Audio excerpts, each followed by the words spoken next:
अपनी मांगों को लेकर साउथ ईस्ट सेंट्रल रेलवे अंतर्गत रायगढ़ ब्लॉक के ऑल इंडिया लोको रनिंग स्टाफ ने मंगलवार सुबह से 48 घंटे का उपवास शुरू कर दिया है। उनका कहना है कि केंद्रीय समिति उनकी मांगों को लेकर लगातार अनदेखी करते आ रही है, इसीलिए उन्होंने 36 घंटे भूखे रहकर प्रदर्शन करने का निर्णय लिया है। इस प्रदर्शन में वे भूखे रहकर ही गाड़ियां चलाएंगे। बीते साल 2024 में रेलवे बोर्ड ने रेलवे कर्मचारियों के महंगाई भत्ता में 50% की बढ़ोतरी की है, जिससे उनके टीए सहित सभी भत्तों में 25% की वृद्धि हुई है।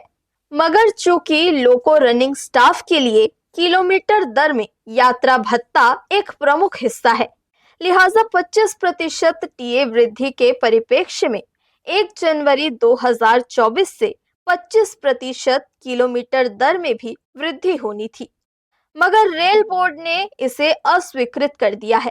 रेल प्रशासन के इस भेदभावपूर्ण बर्ताव से रनिंग स्टाफ में भारी आक्रोश है और इसको लेकर वे लगातार प्रदर्शन करते आ रहे हैं।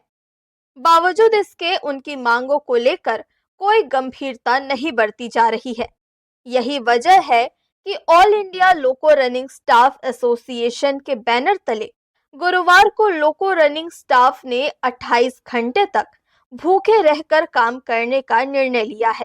इसके परिपालन में रायगढ़ में भी मंगलवार की सुबह से लोको रनिंग स्टाफ ने शांतिपूर्ण ढंग से 36 घंटे का उपवास रखकर अपना प्रदर्शन शुरू कर दिया है। सभी रेल विभाग में जब से डीए 50% बढ़ने के बाद टीए के रेट में 25% की बढ़ोतरी कर दी गई है, पर रेलवे का कर्मचारी होते हुए भी रनिंग साथियों के साथ ऐसा नहीं हुआ। हमारा माइलेज रेट में कोई बढ़ोतरी नहीं हुई, जो कि 25% बढ़ोतरी होना चाहिए था। टीए के सापेक्ष हमारा माइलेज मिलता है, नहीं होने की वजह से हम लोग यहाँ पर मजबूर हैं अपने अधिकार को लेने के लिए, इसलिए हम लोग यहाँ उपवास पर बैठे हैं, जो हमारी जायज़ मांग है।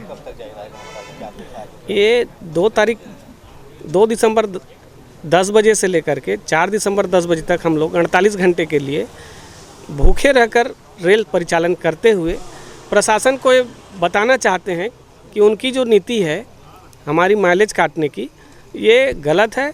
हमारी मांग मिलनी चाहिए। जी, हम सभी लोग को पायलट ट्रेन का सुरक्षित संचालन करते हैं और इंडियन रेलवे के एक रीढ़ का हड्डी हैं, लेकिन प्रशासन के द्वारा हमारे साथ दोहरा नीति अपनाया जा रहा है। 2024 के बाद जब डीए 50% से बढ़ गया तो सभी केंद्रीय विभागों के, केवल रेलवे नहीं, सभी केंद्रीय विभागों के जो भत्ते हैं उसमें 25% की बढ़ोतरी कर दी गई है। लेकिन हमारे जो भत्ता है, जिसको हम लोग रनिंग अलाउंस बोलते हैं या किलोमीटर माइलेज बोलते हैं, उसमें कोई बढ़ोतरी नहीं की गई है। 1-2 बार हम लोग और शांतिपूर्ण तरीके से भी उपवास और रख करके भी मतलब इसके बारे में मांग करते रहे हैं, अभी भी कर ही रहे हैं। और इस बार हम लोग को मजबूरन पूरे 48 घंटे के लिए भूखे रह करके ट्रेन का परिचालन हम लोग कर रहे हैं। ट्रेन का परिचालन जो हमारा रेल है वो पूरे देश का धड़कन है, उसके धमनी है, उसको हम लोग बंद नहीं करना चाहते, लेकिन उपवास रह करके हम लोग परिचालन कर रहे हैं। ये हम लोग की बहुत बड़ी मजबूरी है। और इसके साथ साथ जो माइलेज है वो हमारा टीए के 70% उसमें जुड़ता है, तो माइलेज जो है उसमें हम लोग को इनकम टैक्स में छूट कम दिया जाता है, जिसमें हमारा मुख्य मांग है कि इनकम टैक्स में हम लोग का 70% तक का उसमें छूट दिया जाए। इस प्रदर्शन में रायगढ़ क्षेत्र के सभी लोको रनिंग स्टाफ शामिल हो रहे हैं और अपना उपवास रखकर केंद्रीय समिति के खिलाफ अपना प्रदर्शन कर रहे हैं।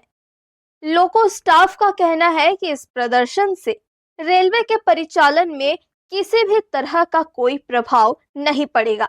वे भूखे रहकर ही इस दौरान गाड़ियों का संचालन भी करेंगे और रेलवे के काम में कोई बाधा उत्पन्न नहीं होने देंगे। लोको रनिंग स्टाफ का यह उपवास 48 घंटे तक जारी रहेगा।